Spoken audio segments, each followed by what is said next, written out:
Welcome to the power education. Power education के YouTube channel पर आप लोग का बहुत बहुत स्वागत है। जैसा कि दोस्तों बताया गया है, इस चैनल के माध्यम से यूपी बोर्ड में होने वाली परीक्षाओं के लिए अंशाल पेपर को सॉल्व कराया जाएगा। तो आज हम लोग क्लास 10th हाई स्कूल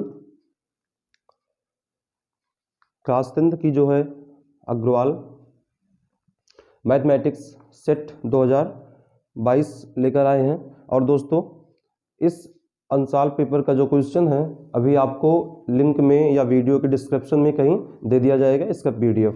तो कोई दिक्कत नहीं, आसानी से आप इसको देख सकते हैं। और दोस्तों, पिछले वीडियो में प्यार दिखाने के लिए, इतना प्यार देने के लिए बहुत बहुत धन्यवाद आप सभी लोगों का। तो चलिए हम लोग स्टार्ट करते हैं। ये क्लास 10th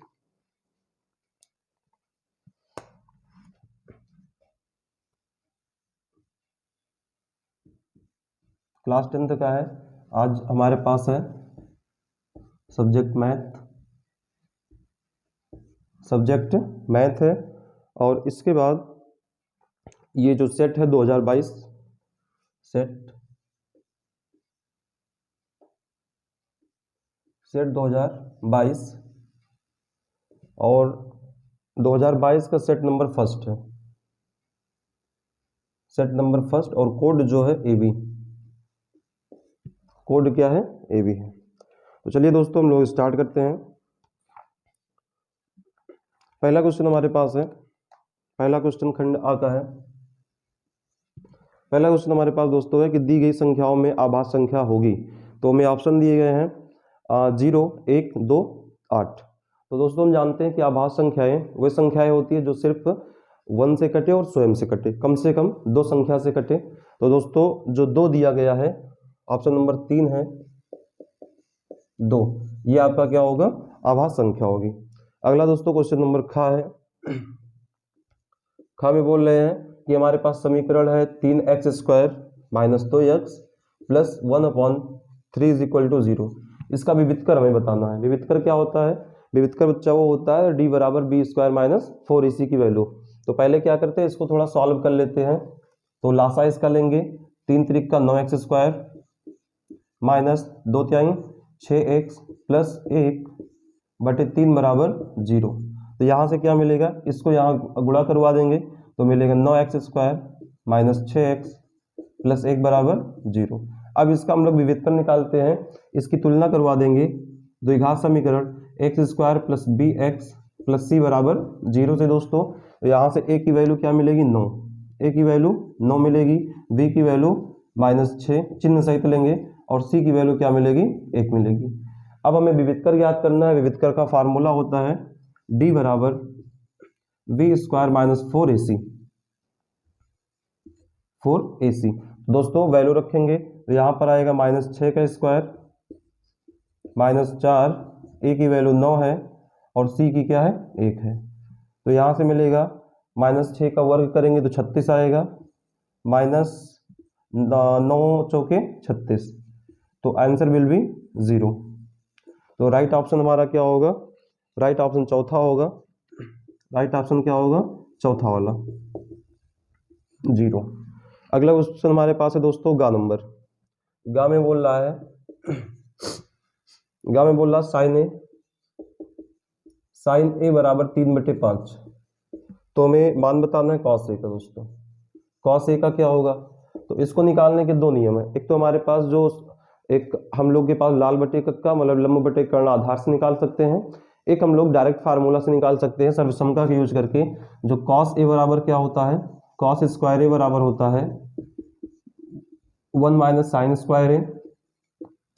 तो ये यहाँ से cos a बराबर क्या हो जाएगा, √। अब इसके बाद हम लोग 1 - sin a की वैल्यू रखेंगे, आएगा 3/5 का स्क्वायर, 3/5 का स्क्वायर।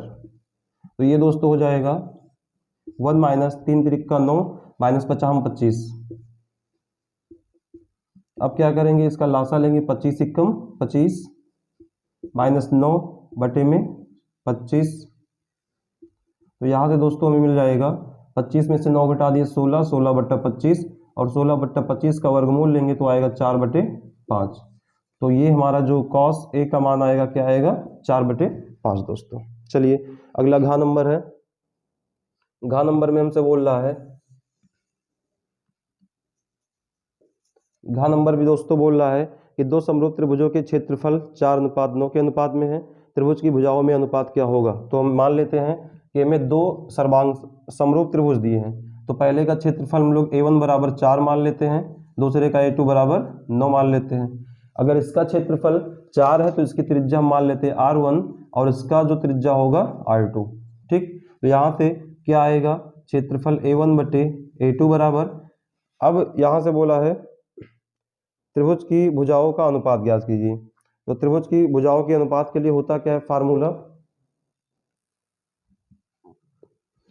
चलिए दोस्तों, अगर हमारे पास दो समरूप त्रिभुज होते हैं तो उनके दो समरूप त्रिभुजों के क्षेत्रफल 4:9 के अनुपात में है, भुजाओं का अनुपात ज्ञात कीजिए।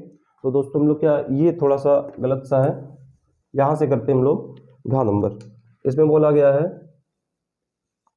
तो जैसे अगर हमारे पास दो त्रिभुज हैं, एक हम मान लेते हैं PQR, दूसरा हमारे पास क्या है ABC। तो हम लोगों ने एक प्रमेय पढ़ा है, प्रमेय में बोला गया दो क्रमागत त्रिभुजों का क्षेत्रफल, अगर कोई दो हमारे पास समरूप त्रिभुज हैं तो उनकी जो क्रमागत भुजाओं या संगत भुजाओं का अनुपात का वर्ग होता है वो बराबर होता है। तो जैसे यहाँ से हमें बोला गया है कि त्रिभुज PQR ये समरूप है त्रिभुज ABC के, तो इनका जो क्षेत्रफल होगा एरिया, इनका जो क्षेत्रफल होगा त्रिभुज PQR बटे एरिया त्रिभुज ABC। अब इसमें कोई एक भुजा ले सकते हैं, तो हम लोग मान ले PQ बटे में AB का वर्ग हो जाएगा। तो यहाँ से दोस्तों हमें त्रिभुज PQ और ABC का मान दिया गया है, ये 4:9 बराबर में PQ बटे में AB। ये हमारे पास यहाँ से इसका वर्ग करेंगे तो क्या आ जाएगा 2/3 बराबर में PQ के आएगा। इसका मतलब क्या हो गया कि जो इनका अनुपात है वो 2:3 आंसर हो जाएगा। ठीक है दोस्तों, अगला क्वेश्चन, ये हमारा प्रमेय है, थ्योरम है। अगला क्वेश्चन हमारे पास है कि 3, 4, 6 तथा x का समांतर माध्य 5 है, तो x का मान बताइए। तो ठीक है दोस्तों, हमें बोला गया है 3, 4, 6 तथा x का जो समांतर माध्य है का समांतर माध्य, तो समांतर माध्य में दिया गया है बच्चा, ये समांतर माध्य में दोस्तों दिया गया है 5 है, तो x का मान बताना है। तो हम लोग क्या जानते हैं, जो समांतर माध्य होता है वो सिग्मा fx अपॉन में सिग्मा f होता है, या हम लोग इसी को क्या बोल सकते हैं n, या ऐसे भी बोल सकते हैं कि कुल पदों का योग बटे कुल पदों की संख्या। तो कुल पदों का योग देखो, हमें समांतर माध्य कितना दिया, 5 दिया है, कुल पदों का योग तो 3 + 4 + 6 + x बटे में n, 1 2 3 4, तो इसका गुणा कराएंगे 4 पंचे 20 आ गया बराबर 6 4 10 3 13 प्लस में x, इसको पक्षांतर करेंगे 20 - 13 कितना आएगा दोस्तों, 20 - 13 आएगा 7, तो x बराबर कितना आ गया 7 आ गया। ये हमारा आंसर है। अगला 4 नंबर क्या बोला गया है, 4 नंबर बोला गया है कि दो बिंदुओं के बीच की दूरी बताना है। तो हमें दिया गया दो बिंदु 2 और 3, और दूसरा हमारे पास क्या दिया गया 4 और 1। तो बच्चा लोग दो बिंदुओं के बीच की दूरी का फार्मूला क्या होता है, ये होता है √ दो बिंदु ए मान लेते हैं और बी, ए बी, तो इनके बीच की दूरी का फार्मूला होता है ए बी के बीच की दूरी, ए बी के बीच की दूरी का फार्मूला क्या होता है दोस्तों, ये आपका होता है √ x2 - x1 square plus y2 - y1 square. ठीक है दोस्तों, तो यहाँ से सबकी वैल्यू रखेंगे x1 y1 x2 y2, तो यहाँ पर y2 - y1 मतलब 4 - 2 का स्क्वायर प्लस में y2 1 है -3, तो 1 - 3 का स्क्वायर। दोस्तों यहाँ से क्या मिलेगा ये 4 में से 2 घटा दिए 2, 2 का वर्ग 4 आएगा। यहाँ पर -2 का वर्ग 4 आएगा। तो ये हो गया √4 4 8 हो गया। तो यहाँ से हमारे पास राइट आंसर क्या आ जाएगा, 8 का वर्गमूल लेंगे 2√2, 2√2 आएगा दोस्तों राइट आंसर। अगला हमारे पास क्वेश्चन क्या है, अब हम लोग आते हैं खंड दूसरे में। क्वेश्चन नंबर दूसरा है, सभी खंड करना अनिवार्य है। तो दोस्तों हम लोग आगे बढ़ते हैं।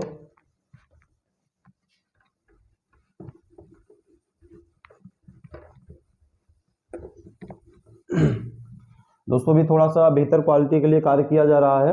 अभी क्वालिटी जो है आपको साउंड की भी और जो बोर्ड की क्वालिटी उसको भी थोड़ा और दिया जाएगा, ठीक है दोस्तों। चलिए क्वेश्चन नंबर 2 पे, क्वेश्चन नंबर 2 का पहला वाला है, बोल रहा यदि द्विघात समीकरण x² - 2kx - 6 x² - 2kx - 6 बराबर 0 का एक मूल हमें दिया गया, इसका एक मूल बराबर दिया गया है 3। तो बोला गया है k का मान बताओ दोस्तों। तो क्या करते हैं हम लोग, जानते हैं मूलों का योगफल और मूलों का गुणनफल, तो हम लोग वही लगाते हैं। अगर हम लोग हम मान लेते हैं कि माना 2 मूल हमारे पास क्या है, अल्फा और बीटा है। माना 2 मूल अल्फा व बीटा है, अल्फा व बीटा है दोस्तों। तो अगर 2 मूल अल्फा व बीटा है तो यहाँ से हम क्या लिख सकते हैं, अल्फा प्लस बीटा, 2 मूलों का योगफल क्या होता है, फार्मूला -b/a। तो यहाँ से आएगा अल्फा प्लस बीटा बराबर -b/a। तो दोस्तों यहाँ से लिखेंगे अल्फा प्लस एक मूल हम मान लेते हैं, बीटा हमें कितना दिया है, 3 दिया है, इसको हम क्या मान लेंगे, बीटा। चाहे बीटा मान लो चाहे अल्फा, कोई दिक्कत नहीं। माइनस बी की वैल्यू क्या है ये, तो -2k, और ए का मतलब होता है x² का गुणांक 1 है। तो यहाँ से आ गया अल्फा प्लस 3 बराबर माइनस प्लस 2k। अब दोस्तों इसके बाद हम जानते हैं कि मूलों का गुणनफल क्या होता है, अल्फा गुणे बीटा बराबर होता है c/a होता है दोस्तों। तो यहाँ से क्या लिख देंगे, अल्फा इंटू बीटा बराबर c का मान क्या, -6, a का मान है 1। तो यहाँ से फिर से बीटा का मान कितना है, 3 है। तो अल्फा गुणे 3 बराबर -6, अल्फा का मान निकालेंगे तो 3 × 3 = 6 आएगा -2। तो अल्फा बराबर -2 आ गया है। अब अल्फा का मान उठा के हम लोग समीकरण 1 में रख देंगे। तो अल्फा का मान 1 में रखने पर, तो दोस्तों 1 में रखेंगे तो क्या मिलेगा, -2 + 3 बराबर 2k, घटाएंगे तो 1 बराबर आएगा 2k। तो k बराबर दोस्तों कितना आ गया, पक्षांतर करेंगे 1/2। तो हमारे पास आंसर क्या आएगा, 1/2। अगला क्वेश्चन हमारे पास है क्वेश्चन नंबर ख। अगला क्वेश्चन है क्वेश्चन नंबर ख, इसी का है। इसमें बोला दोस्तों 2tan 30 अपॉन 1 + tan² 30, इसका मान बताना है। तो दोस्तों एक तो ये डायरेक्ट आपका 2tan a का फार्मूला है, लेकिन हम लोग डायरेक्ट ना करके थोड़ा 2 लाइन लगा लेते हैं।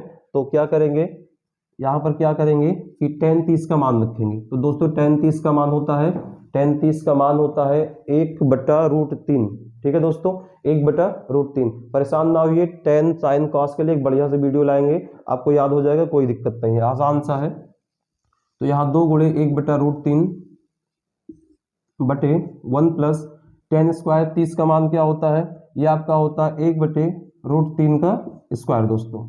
तो यहाँ से क्या मिल जाएगा, इसको भाग गुणा कराएंगे 2/√3 दोस्तों आएगा, और यहाँ पर 1 + 1/√3 का वर्ग करेंगे 3 आएगा। इसका लासा ले लिया जाए 2/√3, और ये देखो 3 × 3 3 × 4 4/3 आएगा दोस्तों। अब ये वाला ऊपर जाएगा तो ये हमारा हो जाएगा 2/√3 और गुणे 2/√3, 3 ऊपर गया, 3/4 आएगा दोस्तों। 2 × 2 2 × 4। अब देखो 3 को हम क्या लिख सकते हैं, √3 गुणे √3, बट्टे में क्या है, बट्टे में √3 है और गुणे में 2 है। 1 3 से 3 कैंसिल आउट हो गया, तो हमें क्या मिला, √3/2 आंसर। तो राइट आंसर हमारा क्या हो जाएगा, √3/2 हो जाएगा दोस्तों। अगला क्वेश्चन हमारे पास है, गा नंबर है, बोल रहा है गा नंबर में बोल रहा है कि दो समरूप त्रिभुजों का क्षेत्रफल 169 225 है, तो इसकी संगत भुजाओं में अनुपात क्या होगा दोस्तों। तो जो दूसरे का गा है दोस्तों, जो दूसरे क्वेश्चन का गा नंबर है, दूसरे का गा नंबर है दोस्तों, ये आपका सेम जो पहला क्वेश्चन का खा नंबर है, जो पहले क्वेश्चन का घा है सेम ऐसे है, सेम लगेगा। तो दोस्तों आप लोग का वर्क रहेगा कि आप दूसरे का जो गा नंबर है उसको सॉल्व करके कमेंट बॉक्स में फोटो अभी सभी लोग क्लिक करके भेज देना, ठीक है दोस्तों, ये आपका वर्क है। अगला क्वेश्चन पे हम लोग बढ़ते हैं, सेम क्वेश्चन वैसे है।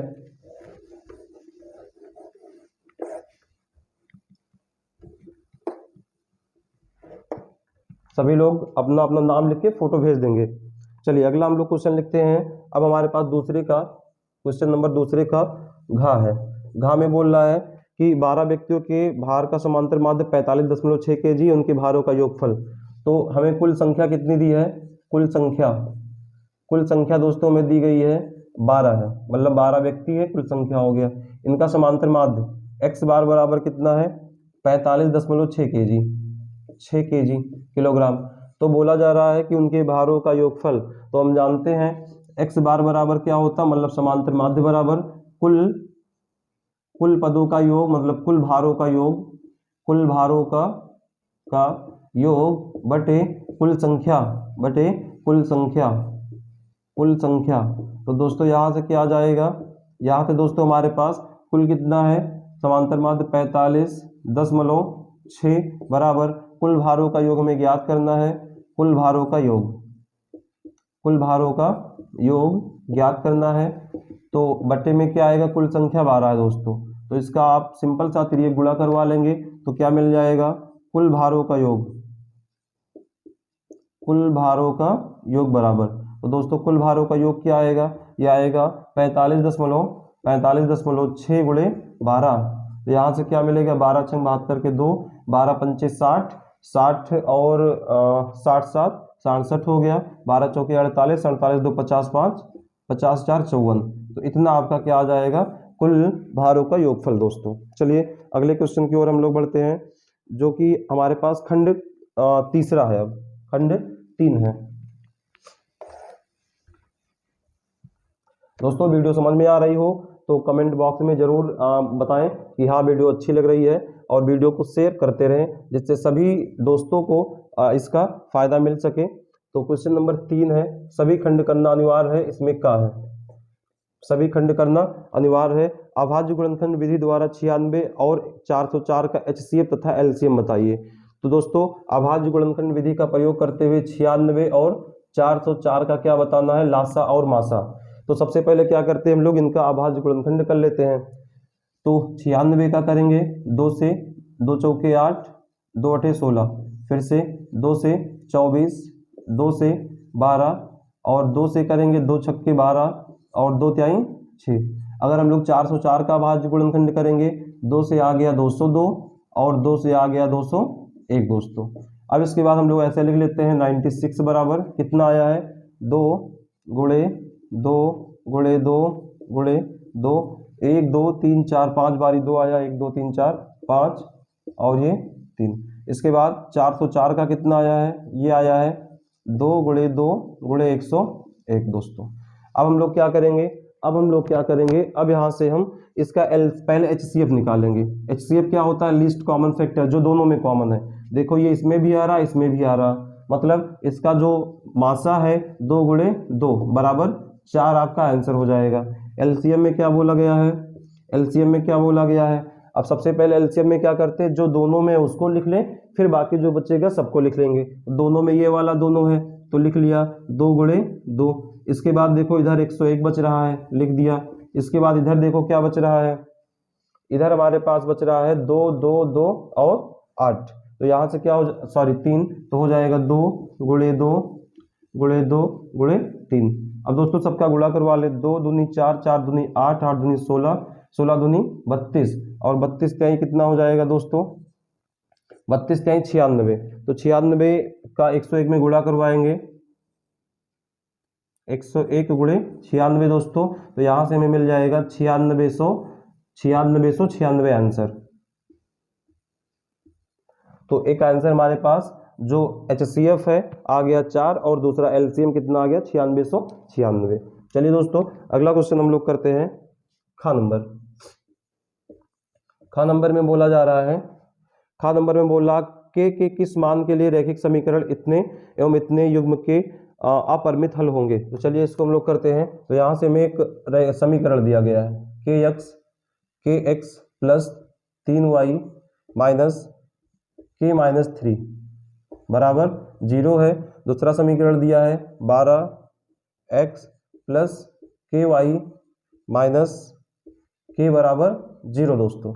तो देखो सबसे पहले हम लोग इसकी तुलना कर लेते हैं ax1 प्लस या a1x प्लस b1y और माइनस c1 बराबर 0 से। यहाँ से a2x plus a2y plus c2 बराबर 0 से दोस्तों। तो अगर अपरिमित हल होंगे तो अपरिमित हल होने के लिए हम लोग क्या जानते हैं, इसकी तुलना करेंगे समीकरण a1x plus v1y plus c1 बराबर 0 से और इसकी कंपेयर कर लेंगे a2x plus v2y plus c2 बराबर 0 से दोस्तों। और अपरिमित हल होने का कंडीशन क्या है कि a1 बटे a2 बराबर v1 बटे v2 और ये बराबर हो c1 बटे c2 दोस्तों। तो सबकी वैल्यू रखेंगे। देखो यहाँ पर x का गुणांक a1 होगा तो k बटे 12 आ गया। दूसरे में क्या होगा 3 बटे k होगा, 3 बटे k होगा। अगले में क्या होगा, अगले में हो जाएगा -6, सॉरी ये माइनस माइनस प्लस हो गया तो ऐसे लिख दें k माइनस 3 और बटे में माइनस k दोस्तों। तो माइनस माइनस क्या हो गया, कट हो गया। अब इसको फर्स्ट मान ले, इसको सेकंड मान ले, इसको थर्ड मान ले। अब एक बार हम लोग क्या ले ले, फर्स्ट और सेकंड सॉल्व करेंगे तो क्या आएगा k बटे 12 बराबर में 3 बटा k दोस्तों। k का गुणा कराएंगे k स्क्वायर आ गया और 12 त्याई 36 आ गया। तो k का मान क्या हो जाएगा, k का मान हो जाएगा प्लस माइनस 6 दोस्तों, प्लस माइनस 6 हो जाएगा। अब इसके बाद दोस्तों इसमें बोला गया कि किस मान के लिए रैखिक समीकरण के इतने हल होंगे। तो ठीक है दोस्तों, अब हम लोग एक बारी और इसमें चेक करते हैं कि दूसरा और तीसरा ले लिया जाए, दूसरा और तीसरा ले लिया जाए। तो दूसरे तीसरे को हल करेंगे तो हमें क्या मिलेगा, यहाँ से मिलेगा 3 के बराबर में के माइनस 3 बटा में के दोस्तों। तो यहाँ से क्या आएगा, गुणा कराएंगे 3 के आ गया 3 के और यहाँ से k का गुणा k में होगा k स्क्वायर और माइनस में 3 के, माइनस में 3 के। अब इसको इधर भेज दिया जाए तो आएगा माइनस का प्लस, तो 3 3 6 के बराबर में आएगा k स्क्वायर। तो यहाँ से इसको इधर भेज दें तो यह आएगा k स्क्वायर माइनस 6 के बराबर में 0। k को कॉमन लेंगे तो क्या मिलेगा, k माइनस 6 बराबर 0। तो यहाँ से दोस्तों k का मान क्या आ गया, 0 आ गया है और 6 आ गया है। लेकिन हमें मान सिर्फ एक लाना दोस्तों। यहाँ देखो इसका मतलब क्या है, माइनस प्लस में आ रहा, -6 + 6 0 6 आ रहा है। अब हम क्या करेंगे, अब हम लोग पहले और तीसरे को लेते हैं, पहले और तीसरे को लेते हैं। तो फर्स्ट एंड थर्ड से देखो हमें क्या मिलता, क्या एक ही मान मिलता है। तो ये हमारे पास क्या है, k बटे 12 है बराबर में इधर क्या है, k माइनस 3 बटे में k है दोस्तों। तो ये गुणा करवा दो, k स्क्वायर बराबर ये 12k और माइनस में क्या आएगा, 12 कहीं 36। अब सबको इधर ले आओ, इधर ले आओ तो ये क्या आएगा, k स्क्वायर माइनस 12k और माइनस का आएगा प्लस में 36 बराबर में 0 दोस्तों। तो यहाँ से क्या हो जाएगा, इसका गुणनखंड करेंगे k स्क्वायर 36 का हमें ऐसा जोड़ा गुणनखंड करना है कि जोड़ने पर 12 आ जाए और गुणा करने पर 36 आ जाए दोस्तों। तो हम लोग यहाँ क्या लिखेंगे, -6 और -6, क्योंकि 6 6 12 6 36, -6 और -6 प्लस 36। यहाँ से दोस्तों k कॉमन कर लिया जाए तो क्या बचेगा, k माइनस 6 मिलेगा। यहाँ भी अगर -6 कॉमन ले लो तो क्या बचेगा, k माइनस 6 मिलेगा। तो यहाँ से दोस्तों इन दोनों में इसको कॉमन ले लो तो k माइनस 6 और ये क्या मिलेगा, k माइनस 6 बराबर 0 लगा है सब पर। तो दोस्तों अब यहाँ से देखो k का मान क्या आएगा, 6 आएगा और 6 आएगा, इसका मतलब एक मान आ रहा है। तो 6 आपका क्या हो जाएगा, राइट आंसर हो जाएगा दोस्तों। चलिए हम लोग अगले क्वेश्चन की ओर बढ़ते हैं। अगला क्वेश्चन दोस्तों हमारे पास क्या है,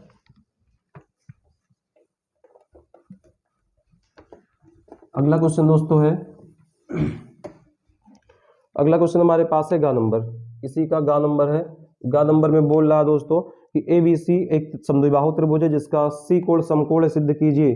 तो हमें सिद्ध करना है। सिद्ध क्या करना है, हमें दिया है कि ए बी सी एक समद्विबाहु है, समद्विबाहु कोण है दोस्तों।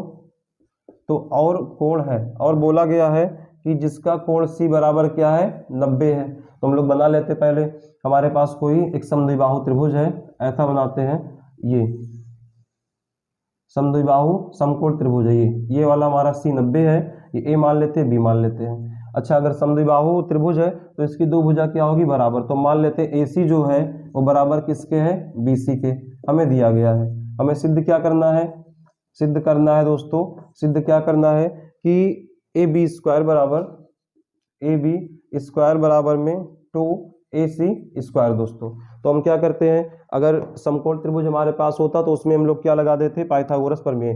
तो दोस्तों रचना या ऐसे क्वेश्चन आएगा तो हमको ऐसे लिखना, क्या दिया गया, क्या सिद्ध करना है, उसके बाद हम लोग लिखते हैं उत्पत्ति या लिखते हैं उपपत्ति। तो इसमें क्या करेंगे हम लोग, ABC त्रिभुज, समकोण त्रिभुज ABC में पाइथागोरस प्रमेय लगा दें, क्योंकि समकोण त्रिभुज है। समकोण त्रिभुज ऐसे बनेगा, समकोण त्रिभुज ABC में कर्ण स्क्वायर, ये 90, इसके सामने भुजा क्या होगी, ये वाला कर्ण होगा। एक कोई आधार मान लो, और दूसरा क्या मानेंगे, लंब मानेंगे। तो यहाँ से क्या हो जाएगा दोस्तों, कि जो कर्ण का स्क्वायर आएगा AB स्क्वायर बराबर AC स्क्वायर प्लस में BC स्क्वायर दोस्तों। तो यहाँ देखो अभी दिया गया है AB जो है, AB AC के बराबर है। तो हम लोग यहाँ से क्या कर दें कि AC की जगह, AC बराबर BC के, तो BC की जगह AC रख दिया जाए। तो AC रख दो, तो यहाँ से कितना आ जाएगा, AB स्क्वायर बराबर 2AC स्क्वायर, जो कि हमें यही सिद्ध करना था दोस्तों। आसान सा है, कोई दिक्कत नहीं है।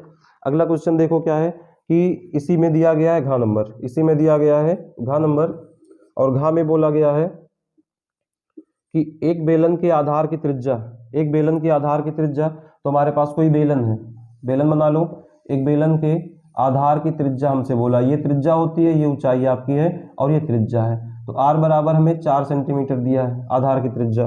फिर बोल रहा है कि इसकी ऊंचाई 14 है, तो ये वाली ऊंचाई कितनी है, 14 है सेंटीमीटर।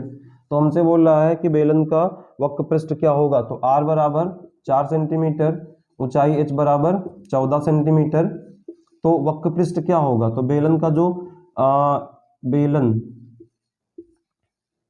बेलन का लेटरल सरफेस एरिया होता है, मतलब बेलन का वक्र पृष्ठ का जो फार्मूला है वो क्या है दोस्तों, 2 पाई r इंटू h।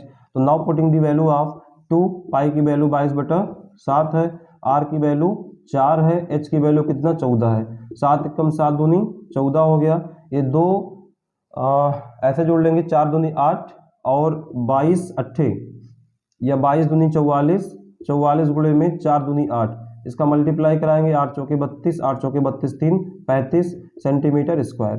तो राइट आंसर दोस्तों क्या आएगा, 352 आएगा। अगला क्वेश्चन हमारे पास खंड 4 की ओर बढ़ते हैं, खंड 4 की ओर।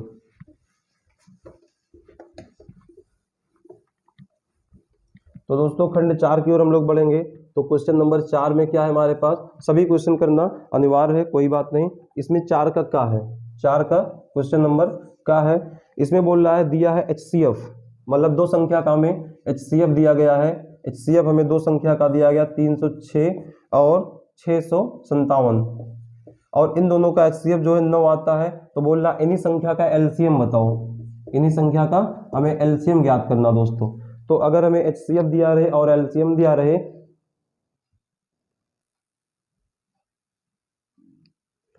तो दोस्तों ऐसे यहाँ पर अगर हमें HCF दो संख्या का दिया है 9 है, तो LCM क्या होगा। तो दोस्तों ये वाली जो पहली संख्या है, ये वाली क्या है, पहली संख्या है, पहली संख्या है। और ये वाली क्या दिया है, दूसरी संख्या। तो दोस्तों होता क्या है कि इसमें फार्मूला होता है पहली संख्या गुणे दूसरी संख्या, पहली संख्या गुणे दूसरी संख्या, ये बराबर क्या होता है, दूसरी संख्या बराबर दो संख्याओं का लासा गुणे मासा। तुम शॉर्ट में लिख रहे हैं LCM गुणे HCF, इन्हीं दोनों संख्याओं का, इन्हीं दोनों संख्याओं का। तो देखो पहली संख्या कितनी थी 306, दूसरी संख्या कितनी है 657, बराबर में पहली संख्या का मासा में दिया है और लासा ज्ञात करना, तो एलसीएम गुणे में 9। अब देखो इसको पक्षांतर कर दे तो क्या आएगा 306 गुणे 657 बटे में 9 आएगा, क्योंकि गुणा का पक्षांतर भाग होगा बराबर एलसीएम में। तो दोस्तों यहाँ से देखो 3 से काटेंगे, 3 त्रिका 9, 3 एकम 3, 0 3 दूनी 6, फिर से 3 से काट दो तो 3 त्रिका 9 और 3 चौके 12। अब इन दोनों का दोस्तों गुणा करवा लेंगे तो हमें आंसर मिल जाएगा, आंसर में मिल जाएगा 22,338, आंसर में मिल जाएगा 34 गुणे 657 का, ये आपका आएगा 22,000 या 22,338, ये आपका क्या होगा एलसीएम होगा दोनों संख्याओं का। ठीक है दोस्तों, अगला क्वेश्चन हमारे पास क्या है, खा नंबर है, इसी का खा नंबर है दोस्तों। खा में बोल रहा है कि साइन 3a बराबर साइन 3a बराबर कॉस a माइनस 26। तो बोल रहा है क्वेश्चन में कि अच्छा जहां 3 एक न्यून कोण है तो a का मान बताना है। तो हम लोग जानते हैं कि न्यून कोण 90 से कम होता है, तो हम एक कन्वर्जन जानते हैं कि साइन थीटा बराबर जो होता है कॉस 90 माइनस थीटा होता है, 90 माइनस थीटा होता है दोस्तों। तो यहाँ थीटा बराबर 3a दिया गया है तो हम लोग यहाँ लगा दें cos 90 minus 3a, cos 90 minus 3a बराबर कॉस a माइनस 26 दोस्तों। कॉस से कॉस कैंसिल आउट हो गया, 90 माइनस 3a बराबर क्या आ गया a माइनस 26। अब देखो क्या कर लिया जाए, 3a को इधर भेज दे, 26 को इधर भेजेंगे, माइनस का आएगा प्लस, तो 90 प्लस 26 बराबर a, माइनस का उधर जाएगा प्लस 3a, इसको जोड़ लो दोस्तों, तो ये 6 आ गया, 9 2 11 आ गया, बराबर में 4a, भाग करेंगे 4 से तो 4 दूनी 8, 4 9 36, तो a का मान कितना आ गया 29 डिग्री, ये आपका राइट आंसर होगा। अगला क्वेश्चन दोस्तों है गा नंबर। गा नंबर में बोल रहा है क्वेश्चन नंबर गा नंबर में दोस्तों बोल रहा है कि 10 मीटर लंबी एक सीढ़ी एक दीवार पर टिकाने पर भूमि से 8 मीटर की ऊंचाई पर स्थित एक खिड़की तक पहुंचती है। दीवार के आधार से सीढ़ी के निचले सिरे की दूरी ज्ञात कीजिए दोस्तों। कोई दिक्कत नहीं, हम मान लेते हैं हमारे पास ए बी कोई दीवार है, ए बी क्या है कोई दीवार है। अब सीढ़ी हम लोग लगाएंगे तो सीढ़ी कैसा, ये दीवार है तो सीढ़ी ऐसा लगाते हैं, ये वाली दूरी हमसे पूछा गया है। ठीक है दोस्तों, ये हमारी दीवार है सीधी, और दीवार जो होता है वो पृथ्वी तल के साथ 90 का कोण बनाती है। तो ये वाली दीवार है, लंबवत होती ना समतल के, ये दीवार है, सीढ़ी ऐसे लगाएंगे, ये वाली दूरी पूछा है, कोई दिक्कत नहीं। तो मान लेते हैं हमने यहाँ से एक सीढ़ी लगा दिया ऐसे ए बी सी से, और ये वाली दूरी हमसे पूछा है, ए सी के बीच की दूरी हमसे पूछा है। तो ए सी के बीच की दूरी क्या हो जाएगा, अच्छा हमसे बोला गया ये सीढ़ी है, ये दीवार है, ये वाली क्या है सीढ़ी है। तो दोस्तों हमें बोला गया सीढ़ी की ऊंचाई, सीढ़ी की जो लंबाई 10 सेंटीमीटर है, दीवार की कितना है 8। तो बोल रहा है कि यह दीवार के आधार से कितनी दूरी पर है, मतलब AC का मान। तो देखो BAC एक समकोण त्रिभुज है, तो समकोण त्रिभुज में हम क्या लगा दे पाइथागोरस प्रमेय। समकोण त्रिभुज में दोस्तों पाइथागोरस प्रमेय लगाएंगे तो आएगा कर्ण स्क्वायर बराबर, मतलब BC स्क्वायर बराबर में AB स्क्वायर प्लस में AC स्क्वायर दोस्तों। तो BC मतलब 10 दाम में 100 आ गया, बराबर AB 8 8 64 प्लस में AC स्क्वायर दोस्तों। इसको इधर ले जाएंगे 100 माइनस 64 करेंगे, कितना आएगा 36 बराबर AC स्क्वायर। तो दोस्तों AC की वैल्यू कितना आ जाएगी 6 मीटर। तो हमारे पास राइट आंसर क्या हो जाएगा, राइट आंसर हमारे पास 6 मीटर हो जाएगा। अगला क्वेश्चन दोस्तों क्या है, अगला क्वेश्चन हमारे पास दोस्तों ये रचना का है। तो रचना वाला जितना भी क्वेश्चन है दोस्तों, इसको हम पटरी स्केल प्रकार की सहायता से बताना पड़ेगा। तो एक दिन अभी 2 4 5 क्वेश्चन आ जाए एक वीडियो में, आपको हम बढ़िया से कि ये वाला इस सेट का ये क्वेश्चन नंबर है, फला सेट का ये क्वेश्चन नंबर है, तो उसको बढ़िया से करवा देंगे। तो रचना वाला भी स्किप करते हैं दोस्तों। अगला हमारे पास क्वेश्चन क्या है, अगला क्वेश्चन हमारे पास है दोस्तों,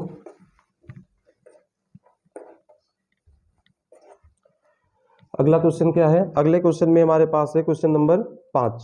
तो क्वेश्चन नंबर 5 है, इसमें बोल रहा सभी खंड करना अनिवार्य है, अच्छी बात है, सभी खंड करना है। क्वेश्चन नंबर का 5 का क्वेश्चन नंबर का ये हमसे क्या बोल रहा है कि ऐसी दो संख्याएं ज्ञात कीजिए जिसका योगफल 27 और हो और गुणनफल 182 हो। तो हमें बोला गया है दो संख्या का गुणनफल और योगफल। तो हम पहले मान लेते हैं कि माना दो संख्या क्या है, x और y है, x और y। ये दोस्तों और का निशान है, और एंड तथा और, ठीक है। तो अब बोला गया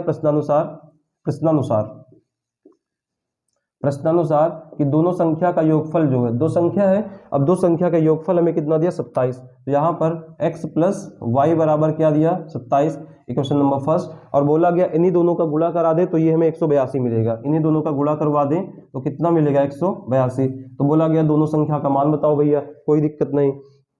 इसका दो तरीका है, इसको हम लोग दोहरे समीकरण से भी सॉल्व कर सकते हैं और एकेरे समीकरण से भी सॉल्व कर सकते हैं।